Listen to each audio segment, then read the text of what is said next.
This is where the magic happens. The kings and queens of sweet and savory. Expert bakers come here each and every day to create crumbly creations, king-size cakes, and boundless bolillos. Welcome to Houston's own El Bolillo.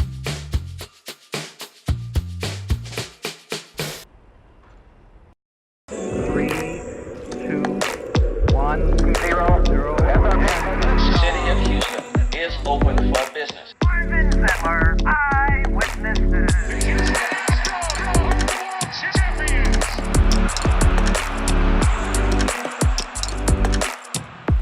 Welcome home, Columbia. Beautiful, beautiful. Well, hello, Erica. How you So doing? this is me. I'm Erica Ferrero, and I'm here to learn about what makes this Houston area bakery one of the best in the city. The guy in blue, he's the founder and owner, Kirk Michaelis. Get a tray and some tongs, and let's go shopping. Yeah. These are our showcases, and everything is self-service. And gosh, like, have you ever had a cuernito? It's one of the staples in the Hispanic world. What's your favorite? The favorite of mine is a caracol. I'm a cream cheese fan, and that's up here. And it's just huge, and they're so good. Yeah. My face. Yeah. So tell me about how you started all of this. So where does the El Bolillo story begin? Gosh, I had a donut and kolache shop called the Doughboys over on Long Point. And these guys that were working for me were helping me out because my business was dying. And I had some Hispanic employees that called me Bolillo.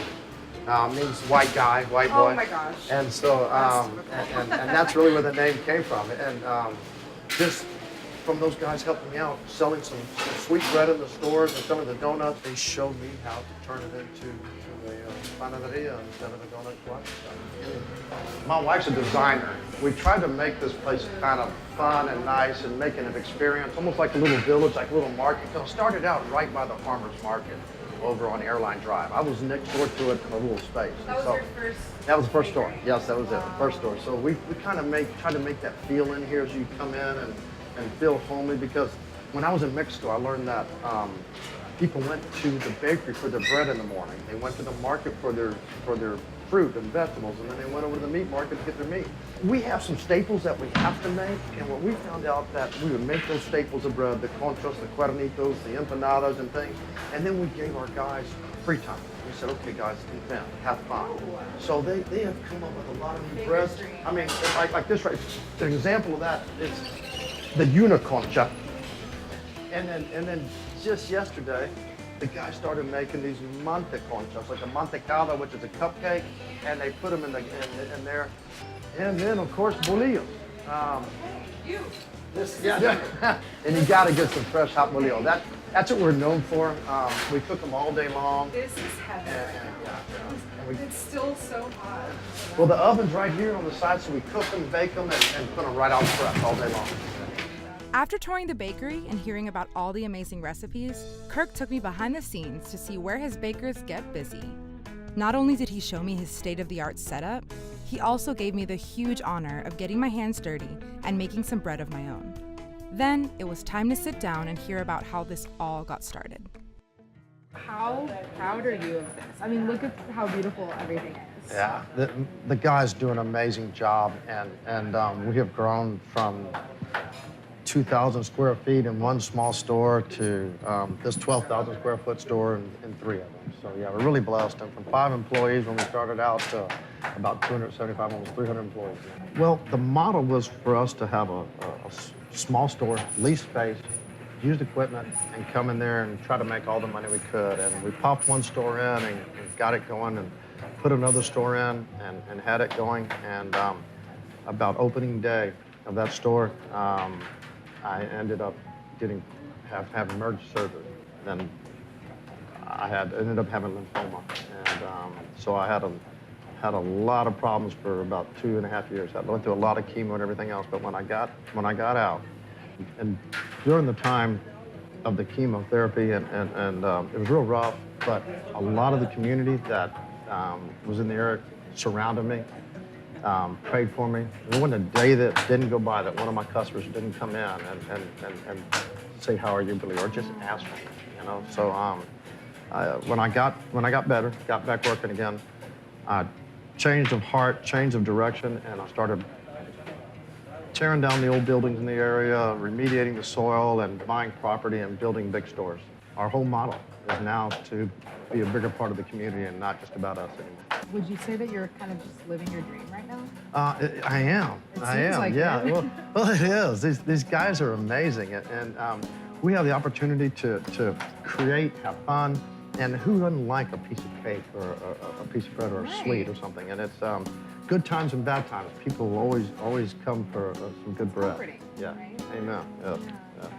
Is there a different way that you know in Mexico you learned that bread is made? Like, is there something very specific about how they do things? They do things by hand, the old-fashioned way and the slow way. You've got to get it time to rise. You've got to use good ingredients, and that's really what we tried to do. Yeah, and I feel like that's maybe something of why it's so natural to you to give back to the community, and that the community recognizes that, right? Yeah, well, they have. The community's been wonderful for us. They're really special for us when we, during Hurricane Harvey, we now have El Bolillo Bakery Day here in Houston, Texas, and for the work we did during Hurricane Harvey, and I said work that they did. In fact, 3 of these guys back here were actually trapped inside this bakery during the hurricane that nobody even knows about. Nobody knew it. I didn't even know it. We still couldn't open. People could not get to us. But the first responders in the area could. And so they came and we were feeding all the people that were working to help everybody. So you guys were stuck in here and you just made bread. They made that day and night. Oh my gosh, and that's hey, amazing. Pancho! Yeah. Javier! These guys, this is Pancho and Javier Ponce, the brothers. ¿Dónde duerme? Where did you sleep? Where did you sleep? And their bags are, they slept. On the bags? On the sacks of harina. But these are the heroes. They always said, oh, they gave me an award for Harvey hero. It wasn't me, it was these guys. All I did was driving around, but people would call us and say, hey, we're over here. Churches, people were coming into the churches and looking for shelter that couldn't make it to the George R. Brown and that's where we went. Yeah. And so it was. Qué bien por ustedes, de verdad. So these guys are the heroes. Gracias. Gracias. Muchas gracias. Wow, that's an incredible story. A lot of things that we've done over the years, we've never put it out because we don't do it really for hey, look at us. We do it because we're part of the community. And if you were to tell yourself all those years ago, this is what you're going to be doing right now. I'd have never believed it. Never believed it. Well, when I was in high school, I failed Spanish. I got out. Oh my gosh. Yeah. And now? Incomplete. And now I speak Spanish and have 275 guys on the team that can speak Spanish. And I'm excited to keep seeing, what El Bolillo is all about and what it keeps doing for the community. Oh, well, thank you. We're excited, and there's always something new happening, and we can't wait to see what's coming on the corner. Never know.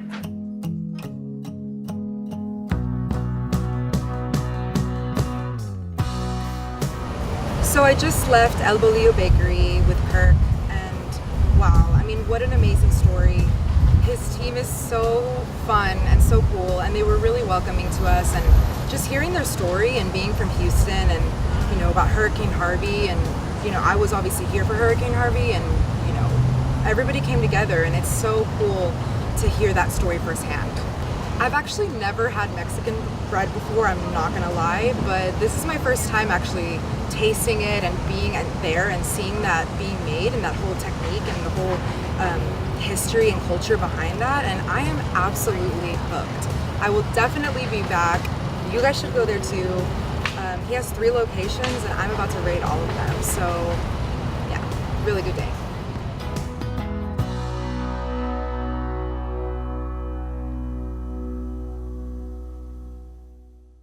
Hey guys, my name's Ryan. I'm the director of On The Bayou. I want to make sure that you guys like this video and subscribe to our YouTube channel. Also, follow us on Instagram and Facebook. If you want to rep these awesome t-shirts for On The Bayou Season 1, check out the link below where you can buy them.